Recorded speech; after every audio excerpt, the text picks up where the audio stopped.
നമസ്കാരം. കഴിഞ്ഞ ദിവസം എൻ്റെ ഒരു സുഹൃത്ത് നാട്ടിൽ നിന്ന് പോയി വന്നു കഴിഞ്ഞ് എന്നോട് സംസാരിച്ചപ്പോൾ അവൻ പറയുകയുണ്ടായി, നാട്ടിലോട്ട് പോയപ്പോഴും തിരിച്ചുള്ള വരവിലും വിമാനയാത്ര വളരെ ബോറിംഗ് ആയിരുന്നു എന്ന്. അതിനവൻ പറഞ്ഞ പ്രധാന കാരണം വിമാനത്തിൽ ടി വികളൊന്നും ഇല്ലായിരുന്നു, കുട്ടികൾ വളരെ ഡിസ്റ്റർബ്ഡ് ആയിരുന്നു എന്ന്. നമുക്കെല്ലാവർക്കും അറിയാവുന്ന പോലെ തന്നെ പ്രത്യേകിച്ച് കുട്ടികളെ കൊണ്ടൊക്കെ നാട്ടിലോട്ടൊക്കെ പോകുമ്പോൾ ടി വിയും മറ്റു കാര്യങ്ങളൊന്നും വിമാനത്തിലില്ല, അല്ലെങ്കിൽ വിമാനത്തിൽ വർക്ക് ചെയ്യുന്നില്ലെങ്കിൽ വളരെ ബുദ്ധിമുട്ടാണ്.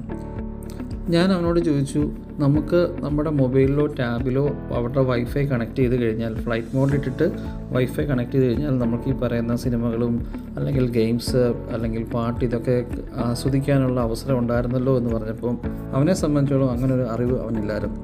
ഞാനപ്പോൾ കരുതി ഇങ്ങനൊരു വീഡിയോ ചെയ്യണമെന്ന്. കാരണം ഞാൻ തിരിച്ചു വന്നപ്പോഴും പല ആൾക്കാരും ഫ്ലൈറ്റിലുള്ള ക്യാബിൻ ക്രൂസിനോടൊക്കെ ചോദിക്കുന്നത് ഞാൻ കണ്ടു, എന്താ ടി വി ഒന്നും ഇല്ല, എങ്ങനെ ഇത് യൂസ് ചെയ്യുന്നത്